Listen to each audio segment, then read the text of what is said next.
Professor Martin Cave, thank you so much for taking this time for a short interview, and we welcome you to Qatar and to the Telecom and Media Forum. And first we'd like to know, you opened your note by saying that broadband is the most important general purpose technology in the 21st century. So why do you believe so? Well, I think it's important just simply because of its pervasiveness. As I emphasised, it's not only consumption, and that's private consumption and also consumption of public services, but also production. I think the importance of broadband in changing the way in which industry operates, the fact that small and medium-sized enterprises get access to facilities and capabilities that have previously been the preserve of really big companies is going to have a huge impact. So that's why I think it's on the face of it, it looks very important. And we know from the World Bank studies that it has a really galvanizing effect on productivity. The more broadband there is about, the faster an economy grows. And that, I think that supports the idea of its importance. Okay. How do you think broadband can impact both private and public consumption? Well, it's pretty clear how it impacts private consumption.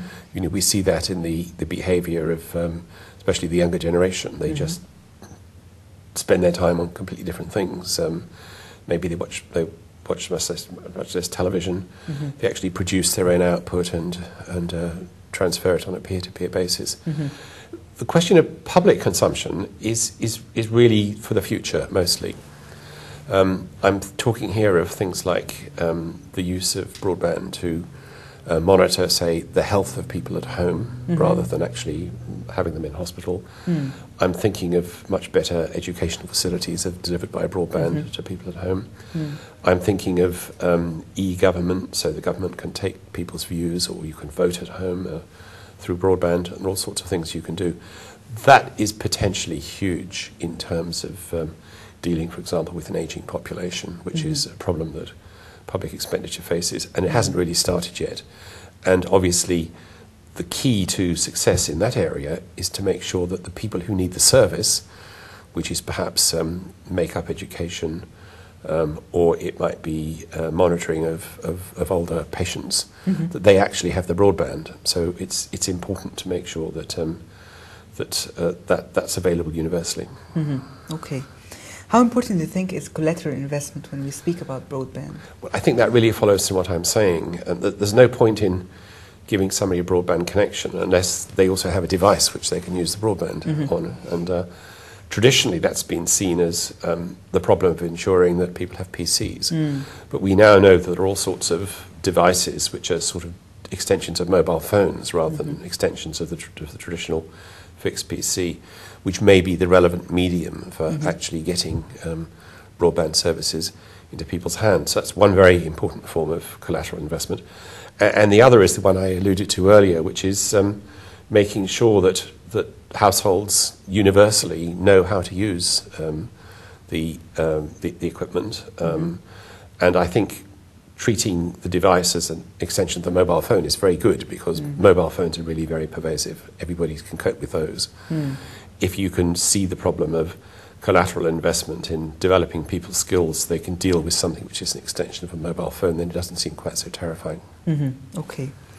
In 2007, you published The Essentials of Modern Spectrum Management. So for those who are not very familiar with that, can you just give us a brief? Yes. The ideas in it are slightly controversial. Okay.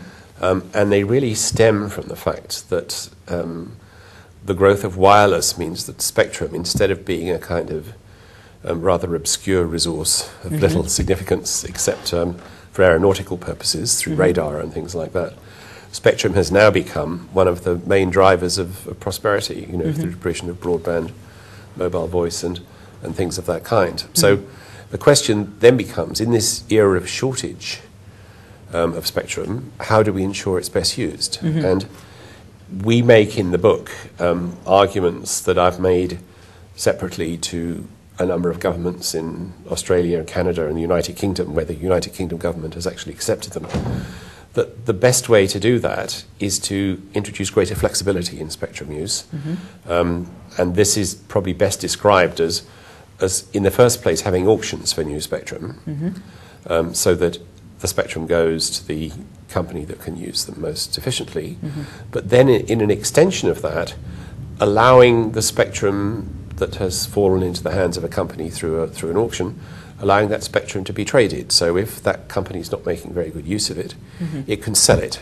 So in other words, we're treating spectrum in the same way that we treat natural resources such as land and mineral rights. We're saying that they're, so to speak, something that you can acquire from the state through buying a concession or buying a license, but that once you've acquired it for the duration of the license, you can then trade it to somebody else. And this means that the spectrum is always subject to the possibility of being used more effectively. For example, GSM might switch to LTE, or spectrum that's used for broadcasting might switch to spectrum that's used for mobile broadband. And so there are all these possibilities which my fellow authors and I think are really fundamental to ensuring we do get the best out of the spectrum, and in particular ensuring the spread of broadband. Because broadband, as I've said, is the key. Mobile broadband is increasingly important, so you've got to sort out the spectrum to make sure it's used to the best possible effect. Okay. In the session, Jeff Cole, one of the participants in the session, said that broadband is TV's best friend. So what do you think of that? I was very struck by that, and Jeff is a great expert, and his centre follows viewers' behaviour and households' behaviour.